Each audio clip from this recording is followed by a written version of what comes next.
As you can see, Josiah has returned. I'm back. Welcome back. Appreciate you. And we, just as I teased, are beginning with the Royal Rumble. It happened on 1/20 of 2002. Yeah. I already talked about it in the last video, so I'm super pumped to talk to everybody about how I book an all World Championship Wrestling Royal Rumble match. I mean, outside of one participant who is the representative of the insurgency. There you go. And but before I do that, let's hear what happened at the real Royal Rumble from 2002. Well, my friend, in reality, we have Spike Dudley and Taz, a team I completely forgot were a team. Yes. Retaining their tag team championships, defeating the Dudley Boys with Stacy Keibler, because I forgot Stacy Keibler came out with them this time. Next up, you got your Intercontinental title match. Regal defeats Edge to become the Intercontinental Champion. That's a feud I keep going. Yeah, I was about to say, love Regal and Edge, so more of that. Next up, you have a WWF World Women's title match with special guest referee Jacqueline. I don't remember anything about this match, and that's probably because it went 3 minutes. That was some sad times. Yeah, real disappointing. Trish Stratus retained against Jazz.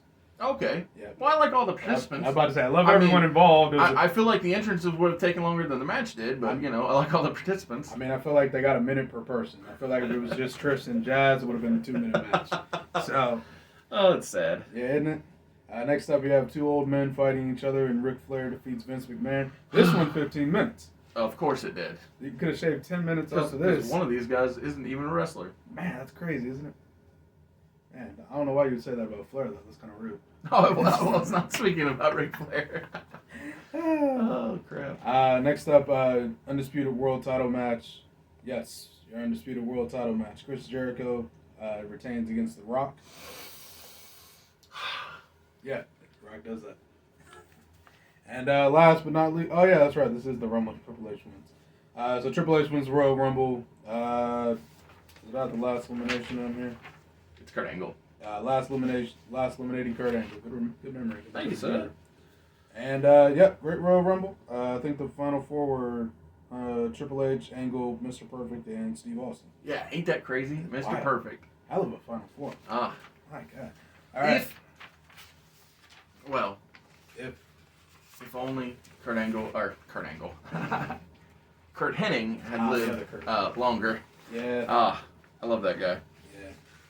So, This goes to show, don't do drugs, kids. yes, exactly. So the Federation insurgents have been causing havoc on every episode of WCW Raw and WCW SmackDown. So much so that on the road to the Royal Rumble, Linda McMahon proposes a peace treaty on Raw, January the 14th. What'd you say? All the charisma in the world. Well, yeah, but the fact is that Shane and Vince can carry the load for things, and she is being very factual with what she's saying, and so it's Blunt not and straightforward. exactly. Classic. So Linda has Vince and Shane agree that in the Royal Rumble match, one man from the Federation can represent the insurgency, and if that one representative wins for the Federation, Vince can put people in spots at WrestleMania. Yeah. Because that's fair. Your one guy overcame 29 of Shane's guys. The contract that they sign has a 60-day period that runs from 1/17/2002 to 3/17/2002. Within that time, if the Federation and WCW cannot make things work, Linda has a fail-safe provision within the contract. I don't think it's actually revealed in that moment that there's a fail-safe, but just keep in mind, I know there's a fail-safe within the contract that Shane and Vince have signed. And it's in that lockbox that they talk about. And so when Shane and Vince can't work things out, Linda has a plan in place. And with that, we go to the Royal Rumble, and instead of revealing Triple H as Vince McMahon's one representative of the insurgency, like they do, not in reality, he's not the representative of the insurgency, but in reality, Triple H makes a early return earlier than the Royal Rumble. I mean, Yeah. to do just a big pose at Madison Square Garden and say, a lot of denim. oh, and say look at me, I got all big. Yeah, literally came back double the size, double the popularity. Exactly. It was actually impressive. And so instead of doing that, what I do is I don't reveal the representative of Team Insurgency or Team Vince or whatever. I don't reveal that until his music hits and he comes out in the match. So my Royal Rumble goes as follows: man number 1, Rikishi. Cool. Man number 2, the Big Boss Man. Nice. Number 3, Hugh Morris. 4, Lance Storm. 5, Billy Kidman. 6, Chavo Guerrero. 7 is The Undertaker. Remember, he is working with the Most Dangerous Alliance, and he he is representing the WCW side. And so number 8 enters. The number 8 entrant is Goldust, and at this point, the Undertaker eliminates Goldust. He eliminates Hugh Morris. He and Rikishi eliminate Billy Kidman. Down comes Johnny the Bull Stamboli at number 9. The Undertaker eliminates him. Sean Stasiak comes down at 10. Undertaker eliminates him with the help of Rikishi. And then Taker eliminates Rikishi because, even though we're Bone Street Crew boys and we're Most Dangerous Alliance members, it's every man for himself. And the Undertaker is trying to win the Royal Rumble. That is when number 11 comes out. And if anybody remembers the 2002 Royal Rumble, there was a big-time surprise elimination, and I'm not giving it to Maven, I'm giving it to Mark Jindrak. So Mark Jindrak gets the Undertaker elimination spot when he hits his amazing, crisp drop kick to the Undertaker, and then the Undertaker subsequently beats the living crap out of Mark Jindrak. Sorry, okay, so that sticks. It is legitimately the Maven story, but to Mark Jindrak. Gotcha. And so, upon The Undertaker returning to the ring to beat down Mark Jindrak, Diamond Dallas Page music hits. He comes down at 12. 13 is somebody I forgot to rebook. And so, the way I made this list is I had the actual entrants and then I replaced all of them with WCW wrestlers. So give me a second and see if somebody who comes to mind. All right. So 13 is now Shannon Moore. Please don't let me have booked him already in the match. So 12 is DDP. 13 is Shannon Moore. 14 is Chris Kanyon. Kanyon sneakily eliminates DDP. Out comes Chuck Palumbo. At 15, 16 is Mike Awesome. Cool. Awesome and Palumbo eliminate Chris Kanyon. Sean O'Hare comes out at 17, so it's now Awesome, O'Hare, and Shannon Moore in the ring. When the glass shatters and out comes Stone Cold Steve Austin at number 18. He takes out Sean O'Hare. Mike Awesome stays, and they take out Palumbo. Yes, they take out Palumbo and Shannon Moore. And so now at this point, we have 2 members of the Most Dangerous Alliance. Well, Mike Awesome is kind of a Lucifer. he was never officially kicked out, but when he had that injury earlier in the year, he was questionable. But he's helping Austin because it's Austin. Austin, being a dirty snake, eliminates Mike Awesome because Austin's dirty. And so out comes Perry Saturn, followed by Dean Malenko. Then comes Brian Adams. So these 3 guys are teaming up against Steve Austin because Steve Austin is the top dog in the match.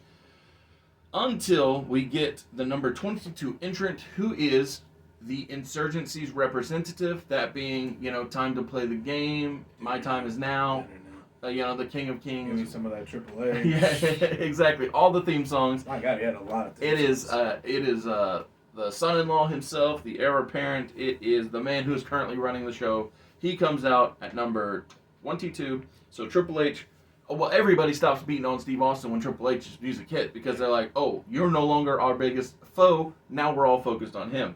So it's now Steve Austin. Classic wrestling trope of, oh, I hear music, I gotta stare at the ramp. Exactly. So it's Steve Austin, Perry Saturn, Dean Malenko, and Brian Adams are all looking at Triple H as they're like, ah, crap. Yep. You know, this big monster of a man is here. So Triple H comes in, he lays him out, you know, big knees, hits him, all that, So next up coming out is Brian Clark. He's 23. 24 is Farouk, who never officially turned, but accepts the offer to join Raw and SmackDown run by Shane McMahon because he does have history with WCW. So that's how I justify putting him in there.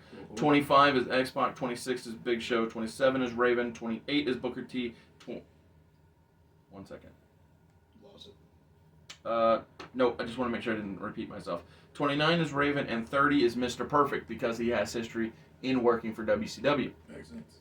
So, I could tell you all the eliminations. It doesn't matter. Triple H wins this match, but I am pretty proud of myself for getting 29 WCW wrestlers in this match because that was hard as heck. As a matter of fact, I actually screwed up, and instead of Shannon Moore being booked, I actually accidentally kept Scotty 2 Hotty on my booking, so I had to figure out a guy to replace him with, so that was Shannon Moore. But yeah, Triple H... That was on the fly, folks. That was a shoot. But yeah, so Triple H does win, just like in real life, but this time he wins with the concept and the ability that he's here to defend the World Wrestling Federation. Not that he's here, just back from injury, which he is, but, there's more to it than that. The pop still is grandiose. Oh my goodness, yes, you are correct.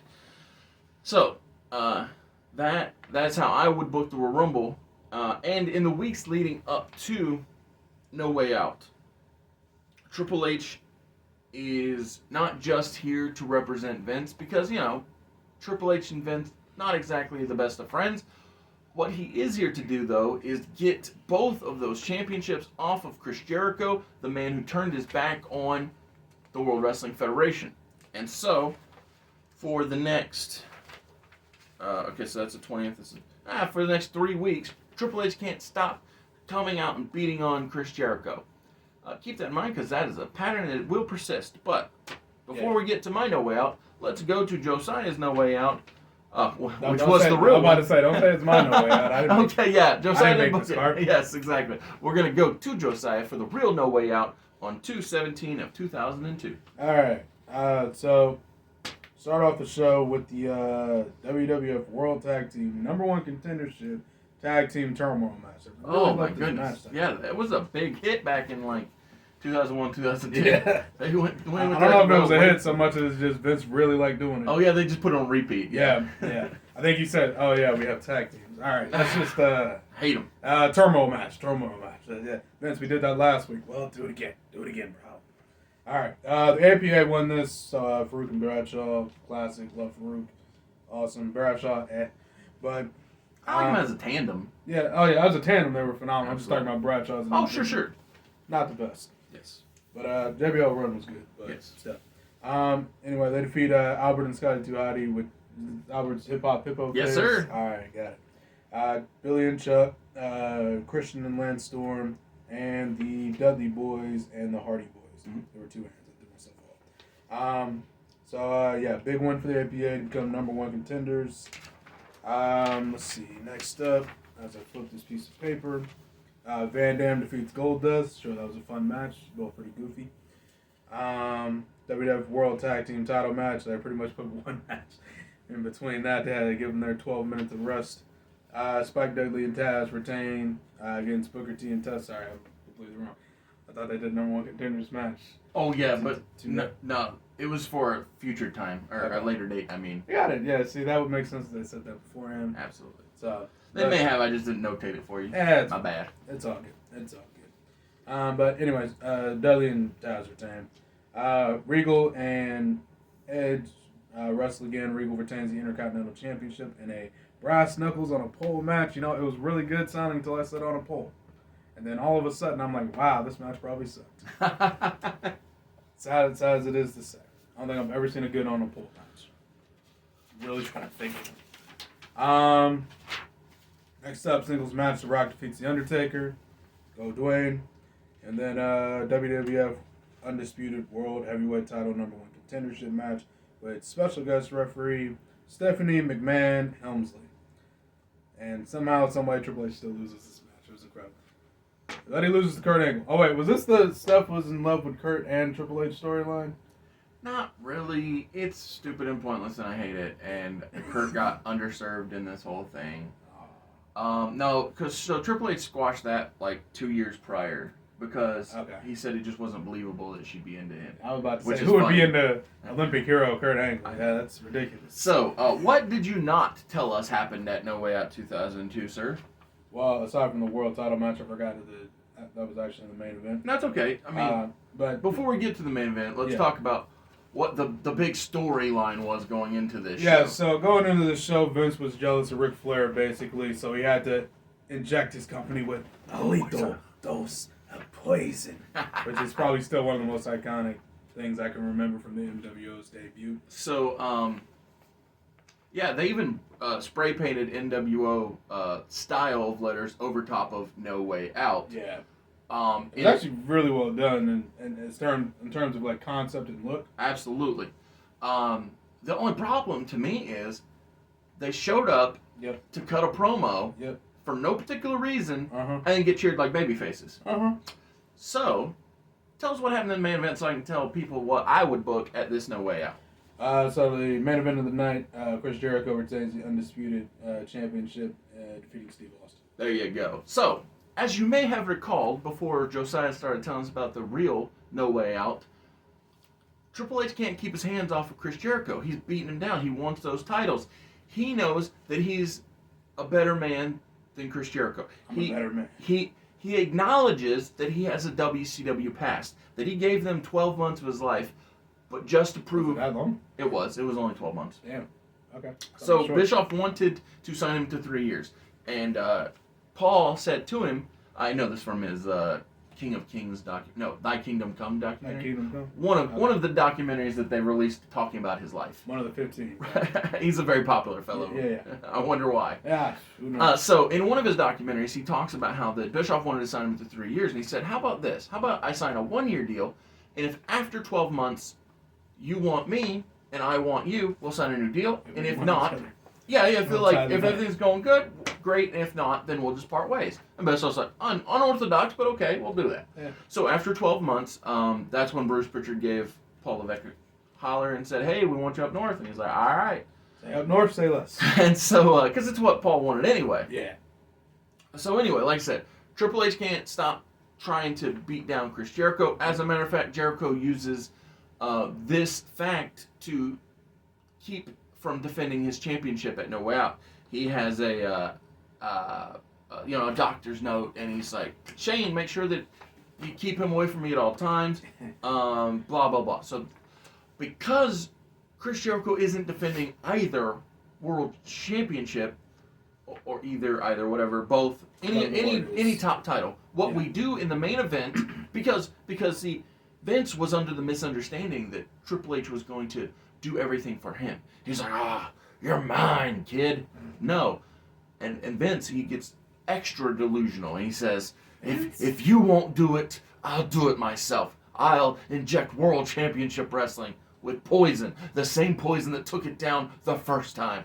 That being the New World Order. 3 of my homegrown talents. Razor Ramon, Big Daddy Cool, and Hulk Hogan.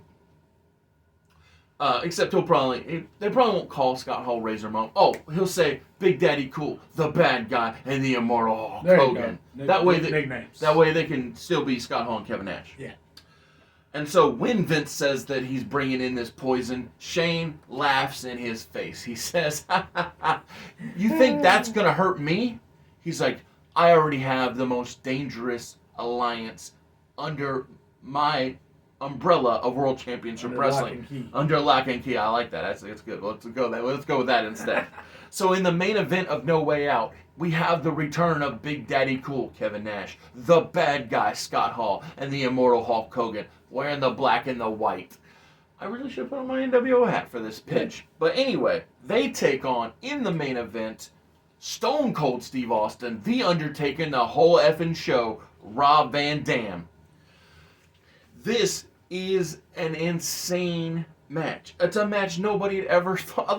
Would you have thought that Scott Hall, Kevin Nash, and Hulk Hogan could wrestle The Undertaker, RVD, and Stone Cold Steve Austin in 2002? Absolutely not. Me neither. But what I'm doing, Especially since I was like 4 back then. I know, But yeah, no you chance. had no thoughts about wrestling. So in the main event of this match, I murder the Most Dangerous Alliance. Wow. So it is the end of the Most Dangerous Alliance. I've been pretending like they're gonna stay together for the kids. You know, they're For the kid, do it for the kids. So I've been make believing like that. Oh, we're just friendly competition. When the Undertaker beats Rob Van Dam at Starrcade, and when Stone Cold Taker eliminates Rikishi and Stone Cold eliminates Mike Awesome. Thank There you. you go. I've been pretending like everything's fine. It's all sunshine and lollipops. But no, on this night, the Most Dangerous Alliance falls to the New World Order when Stone Cold Steve Austin takes a leg drop in the main event from Hulk Hogan. And the ref goes 1, the ref goes 2, and the ref goes 3, and the NWO defeat the Most Dangerous Alliance. So this is important because on the next night on Raw, we see the literal falling apart of the Most Dangerous Alliance. Yes, Rikishi is still backing up the Undertaker because they had that Bone Street Crew Bone background. Street. Makes sense. And, Lance Storm is still on the side of RVD because They're friends. Lance Storm is the extreme technician, and RVD is, the most watched television champion, or longest reigning television champion in Technically, ECW. both Yeah, back exactly. But Steve Austin breaks the faction up. He's like, I'm done with it. As a matter of fact, he is the one who challenges the Undertaker. He says, "Deadman, I'm burying you at WrestleMania 18. It's over." He's like, "You may have never lost 9 times in a row, but this time, this 10th match," because this was the first year they ever acknowledged the streak, because at the end of Ric Flair, at the real match, Ric Flair versus The Undertaker, Taker throws up 10 fingers. Yep, sure enough. But I am a fan of Ric Flair versus The Undertaker, but I'm not a fan of Stone Cold Steve Austin's match at WrestleMania 18, that being Scott Hall and the "if we need him, we'll sub in" Kevin Nash match. So what I'm doing is I am putting in the, hold on, is it the, okay, it's third from the top. It's not quite semi-main, and it's definitely not main event. It's a semi, man. But the third from the top, I'm having Stone Cold Steve Austin versus The Undertaker. It will be The Undertaker's 10th victory in a row at WrestleMania, and they're going to acknowledge that he has 9 victories prior to the match. So, I've already teased that, but before we get to my WrestleMania 18, let's hear from Josiah and what happened at the real WrestleMania 18 on March 17th of 2002. Sure enough. So we open the show with a big Intercontinental title match. Van Dam defeats William Regal to become the Intercontinental Champion. Ain't nothing wrong with that. Ain't nothing wrong with that at all. Next up, European title match. Diamond Dallas Page defeats Christian to retain. Cool stuff. Flipping the page. Hardcore. Do you remember me talking about my immunity battle royal and how the DDP becomes positively Page because he can't get fired? Oh, I'm so happy with that. Don't mean to pat myself on the back, but that was good stuff. Let's see. Next up, hardcore title match. Maven retained technically versus Goldust because it was a no contest. Hardcore title match. So what happened was this was a running gag throughout the night. Okay. It's like he was always on the run and people would roll him up and blah blah blah. And by the end of the show, he's back to being champion. Yeah, of course. So the 24/7 thing. Oh yeah, exactly. Yeah. So Crash Holly was the one who invented the 24/7 thing. God bless Crash Holly. Back in the old days, it wasn't guy. just a roll up title. They would have funny gags like how they have the split Go to doors. The playground. Oh well, playground, yeah, that too. But like on this night, they had that split door gimmick where one half will be closed, one half will be open, and so like somebody's walking and the top half hits them, and so the other person they come in and they pin them, and they just had all kinds of fun things like that. And it wasn't just roll ups. That's my point. Yeah, God bless Crash Holly for making that entertaining. Absolutely. Same with R-Truth and Rockstar's. Greg Maverick. Yeah, same guy. Yeah, same guy, but you knew what I meant. Let's see. Next up, Angle defeats Kane. Nice little singles match, nothing on the line but pride. Can't beat that. Next up, the match you were talking about, the no DQ match. Undertaker defeats Flair, throws up to 10, and that's when young Ty Dillinger had inspiration. Yes. Perfection Spears.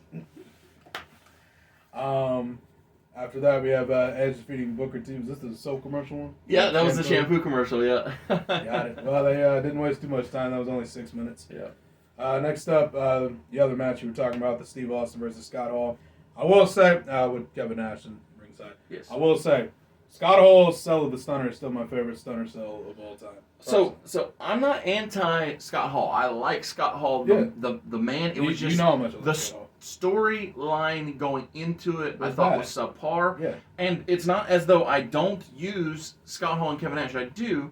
They're actually in my semi-main event. Yeah. And it's no knock on Steve and Undertaker. I just want to put a match between two singles matches on reason. Yeah. But we'll get there when we get there. Right. Let's see. Next up, World Tag Title Fatal 4-Way Elimination Match. Billy and Chuck are the ultimate winners. They defeat the APA, the Dudley Boys, and the Hardy Boys to retain the Tag Team Championships. Yep. And then you have that match. Yes, you know the match I'm talking about. That match. The Rock defeats Hollywood Hulk Hogan in a match mainly remembered for this being the most perfect display of why wrestling fans matter to a wrestling. Ain't that the truth? My God, because this was great stuff all around. I'm honestly surprised Hulk let himself get pinned. That was a big surprise to me. But The Rock definitely needed to win this match, and it was great stuff all around. And then next up, you have the unfortunate human beings that have to follow that, which is, of course, the women. So, Jazz retained against Lita and Trish Stratus, and I distinctly remember this match because the crowd was so damn dead. Oh, that's not how I book it, by the way. Yeah, thank God. I also don't book that match. Yeah. I just do straight Jazz versus Trish. Ooh, that's fun. Yeah. It's great stuff. Lita just with the Hardy Boys or something? She's just with the Hardy Boys, yeah. Fair enough. It's no knock on her. I just thought, oh, well, let's give some, focus. Some one-on-one time. I get you. And then last but not least, Undisputed World Title match. Triple H defeats Chris Jericho, who came out with Stephanie. Do you have the time? Undisputed World Title for the last match? Uh-huh. 18 minutes and 43 seconds. All right, so 18 minutes and 43 seconds. We have Triple H defeating Chris Jericho in the opening match of WrestleMania 18. Get it out of the way. The reason is twofold. One, Triple H wants those titles. Two, well, actually, it's more than two. Two is of the idea they know they can't keep them apart. So if we put this match on last, they're just going to keep creating chaos throughout the show. And third, and realistically, the real reason, is at FanFest and over the weekend, everybody's in love with Hulk Hogan. All the fans, they're ready for this. So Vince... so you're using the power of hindsight to make that the main event. Yes. Got it. So I'm using both the power of hindsight, but also legitimately, Bruce Pritchard said that the lines for Hogan, it didn't matter that he was a heel. People wanted him. So much so that they had him call home and say, could you get the red and yellow here? They couldn't in time. But, Pritchard had said on something to wrestle with that they had considered putting him in the red and yellow because he was so hot. Yeah. Earlier before the show started. Right. So, like I said, I open with the Undisputed title match. Triple H is now WCW and WWF Undisputed Heavyweight Champion. Yep. Second match of the night, Spike Dudley and Crash Holly versus whoever is the Cruiserweight Tag Team Champions, because I forgot to book the champions. We'll just say, for the sake of argument, it was Shannon Moore and Gregory Helms. Okay. Because they're two Cruiserweight wrestlers who can lose to Spike and Crash. I literally wrote versus dudes because I forgot to book champions. Okay. It's hard to book this stuff, all right? No, notice. So, next up we have it's a trios tag team match of Rikishi, Scotty 2 Hotty, and Albert, the Hip Hop Hippo, versus... Oh, so Rikishi is... because of the disintegration of the meltdown, the Most Dangerous Alliance, he's gotten back with his old dancing buddies. He's too cool again. He's too cool again with Albert and now with Albert and Scotty Duhati instead of Scotty Duhati and Grandmaster Sexay. They lose to Chuck Palumbo, Mark Jindrak, and Lance Storm, and they're seconded by William Regal, and Mike Awesome being a heavy for Lance Storm. Makes sense. So, after that trios match, we have the most convoluted match I could come up with. But what I did was I remembered the year prior and how much I enjoyed Chris Benoit versus Chris Jericho versus Kurt Angle for the Eurocontinental titles. Yes. Good stuff. So what I did was I booked Goldust versus Kurt Angle versus Booker T versus Edge versus Rob Van Dam versus Booker T. So 6 men. Yep. And each fall is for a different championship. So the first Oh, fall Lord. is for the hardcore title. Okay. And Goldust wins the first fall in the 6-pack challenge match, or whatever you want to call it. Cool. So, and he wins the hardcore title. Uh-huh. The second fall is for the WCW United States Championship. Rob Van Dam wins the second fall, winning the WCW US title. And then the third and final fall of the match. So now we've got Booker, Kurt, Edge, and the other 2 previous winners. Well, what I mean is Goldust and RVD. They're not out of the match, but they're all competing for this final fall to win the title. Yep. And so Edge wins the Intercontinental title in this crazy, convoluted, falls count anywhere 6-man match. The ref is gonna be out of breath. You're not just gonna put multiple referees in this one? I mean, have you ever seen them do Yes. when? There's a backstage referee and then a Well, I never saw them actually going to actual backstage. I mean, I guess I can. yeah. But I mean, regardless, and my point is, it's going to be chaotic. I'm but about to say, it if should you're gonna be do a fun. falls count anyway, you might as well go all around here. Sure, And then I mean, go out that's fine. backstage. But I'm just saying, regardless, Especially if even there's if 6 there, motherfuckers. even if there are 2 or 3 referees, it's still going to be a lot of work. Is my point. Okay, yeah, I got you. So Either way, everyone will be tired. That's the point. yes. So next match, we're going to pretend like Hurricane Helms had 2 titles. Cool. As a matter of fact, he wrestled as Gregory Helms with Shannon Moore for the Cruiserweight Tag Titles in the second match, and now he's wrestling as the Hurricane when he defends the singles Oh, so 2 Cruiserweight different title. people. 2 different people, exactly. Yeah, I don't know what you mean. So the Hurricane defends the WCW Cruiserweight title against the WWF's Maven and retains. Oh, okay, cool. Next up is a triple threat match, which I have dubbed Love, Hate, and Sadness.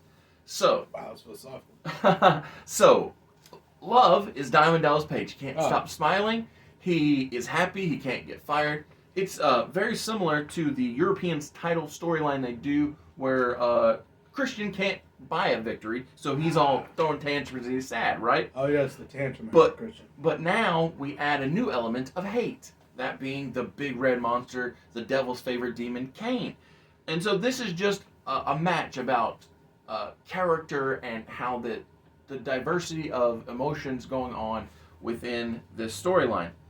And so I'm going to put Kane over because his match with Kurt didn't make any sense. Okay. Or like there was not much motivation in I it. mean, I'm not disagreeing with And you. I thought, well, I treated him pretty badly in my entire Invasion and Insurgency. So getting a big WrestleMania win for the big guy. Absolutely. And because Paige isn't going to stop being happy and Christian ain't going to stop being sad. So we're just gonna have him pin Christian and keep the. Yeah, why not? Because even if Paige loses, he'd still be happy. Yeah. Like, he's like, you can't fire me, I'm good. I was about to say I'm good.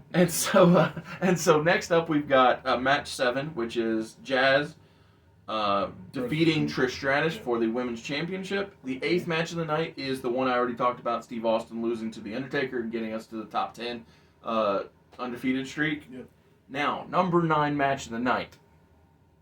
This is an elimination triple threat tag team match where the Hardy Boys, the Dudley Boys, and the Outsiders compete for the tag team championship. Cool. Who's the champions? At the end of the match, it is the Dudley Boys, so let's pretend like it was them going in, question mark, I don't know. Which would be. And in the main event, the 10th match of the show, The Rock defeats Hollywood Hulk Hogan, just like happened in real life, but this time it's in the main event and it doesn't overshadow Anything. the Yeah. World Time match. So, the final thing to be booked here on the Wednesday Night Wrestling Remix, because we are going to the finish line, is the Raw after WrestleMania on 3/18/2002. It is the reason for the title of this episode in my world. It is called the Corporate Merger. That is the fail-safe that Linda had put into place 60 days prior. Well, as you can maybe guess by the events of WrestleMania on 3/17/2002, nothing was solved. Nothing was solved, so that means Everyone still hates each other. tonight on Raw, 3/18/2002, the corporate merger takes place. But before we get to the corporate merger, let's hear what happened at the real Raw the night after WrestleMania. So, Raw after WrestleMania. WWF Intercontinental title match opens the show for about 2 minutes. So not very long at all. No, not at all. Van Dam retained against Christian. Christian okay. threw a tantrum afterwards. Of course. distinctly remember Love this those match. guys. So, Lita defeated Trish Stratus. Okay. This was a minute. So keep in mind, Raw's gone 3 minutes Did now. you say legitimately a minute? Yeah. Oh my goodness. Minute and 30 seconds. I mean, if you want to get technical. I don't. But, yeah, so Raw's gone on for approximately 3 minutes, and we've had 2 matches. Great stuff. How much want to bet there was a longer promo than those 2 matches combined? Oh, there was probably like 10 promos in between, 1 promo Commercial in front, breaks. at least 2 or 3 commercial breaks. My God, those poor matches, man. Edge and Kane defeat Booker T and Angle. This went 3 minutes for some reason. Hardcore Championship match, Al Snow versus Maven in a no contest. Al Snow's apparently the champion. I'm not sure when that happened, but okay. Yep. Well, that's the beauty of 24/7. It can happen yeah, in a but that hotel room. could have happened last in week. the taxi. It could have happened during WrestleMania when everyone was going home. Exactly. Yeah. All right. Next up, WWF Tag Title match. Billy and Chuck retained against the Dudley Boys via disqualification in 1 minute. So sure. Okay. Sure. Yeah. So I don't know how they filled this 2-hour Raw, man, because there was literally no matches. That's crazy. Because the last match goes 6 minutes, and it's Hogan and Rock. Keep in mind, Hogan got kicked out of the NWF. Yes. Which I'm sure was one of the 5 segments that Yes, happened of before course. the first match. And they defeated Kevin Nash and Scott Hall by a countout. Are you sure won by a quad tear? I love Kevin Nash. I'm just kidding. Love him to death. But So- he's too tall for his body. Yes, he's too tall for his body. So, my Monday Night Raw begins with one of Josiah's favorite people, Linda McMahon. Oh, yeah, legend of the game, man. What you mean? So, she says, my son and my husband got so wrapped up in wanting to destroy each other that they didn't notice that in the peace treaty that they signed, there was a solution to solve this problem. These past 60 days, I have done all the work necessary for this corporate merger. As of tonight, 3/18, or as of today, 3/18/2002, World Wrestling Federation has closed down. World Championship Wrestling has been retired.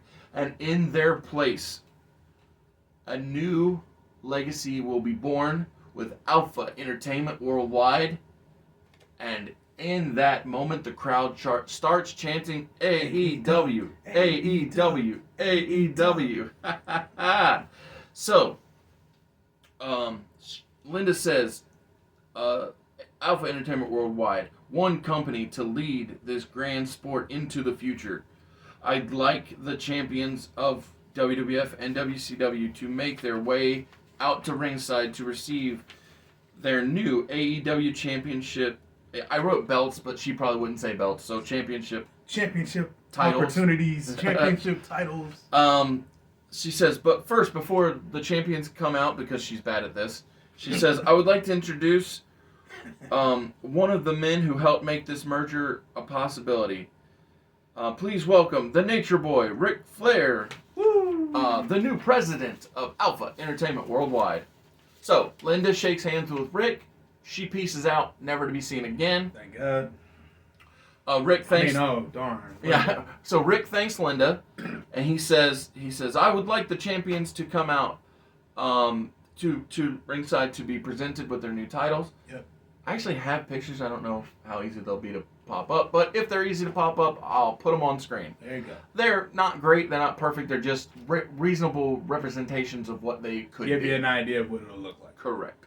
So post WrestleMania, the champions are AEW Hardcore Champion Goldust, AEW U.S. Champion Rob Van Dam, AEW Cruiserweight Champion Hurricane, AEW Cruiserweight Tag Team Champions Spike Dudley and Crash Holly, AEW Tag Team Champions The Dudley Boys, and AEW Intercontinental Champion Edge, AEW Women's Champion Jazz, and AEW World Champion Triple H.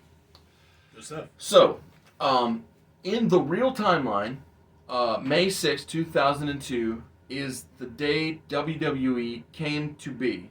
In the original timeline, the World Wrestling Federation ceased to exist on that day. They got the F out. Correct, they did. However, in our world, in the Ozverse, as G has called it, AEW was born on March 18th of 2002. And so I don't book the rest of Raw. The important thing that is announced on this episode of Raw is that starting this Friday on AEW SmackDown, I, the President, Ric Flair, will introduce to you your SmackDown General Manager and the new ongoing Raw General Manager. And beginning on SmackDown, we will start the first ever AEW draft, where all wrestlers, thank you, sports entertainers from the prior WCW and World Wrestling Federation will be up for grabs. And now that has been announced on the episode, I will tell you that the final Friday of the year 2022, Josiah will be playing the role of the Raw General Manager. Who is it? Mick Foley. And I will be playing the role of, I know I don't look the part, Stephanie McMahon, to draft the participants of... That's the reason I left her out of the Invasion storyline, because I knew she was going to have a prominent role within the new world of Alpha Entertainment Worldwide. So I will be representing Stephanie when we draft the first Alpha Entertainment Worldwide rosters. Thank you. Yeah. And before we wrap this up, let me remind you that if you need your copy of Everlasting Survivors Volume 1 all day long, there are limited first printings still available at Etsy.com. Thank you for returning, my man. Of course. That was super fun. I'm so glad you were here Me too. for the closeout of the Wednesday Night Wrestling Remix. And what a sucked. I would have been in all those episodes minus one. I feel like this in the last episode would have been. It would have made me sad. Yeah, it would have hurt my feelings. But like I said, the last Friday of 2022 will be the draft, and once a month we will pop back into the universe of Alpha Entertainment Worldwide, tell you what's going on Josiah's Raw and on my SmackDown. So if you've been here the whole time, don't worry. The Wednesday Night Wrestling Remix is over, but the world we have created will persist. We're going to stop talking about what went down in real life and only talk about what we want to have happen in our realities. His Raw, my SmackDown. So thanks a lot, and see you on the next video. Take care.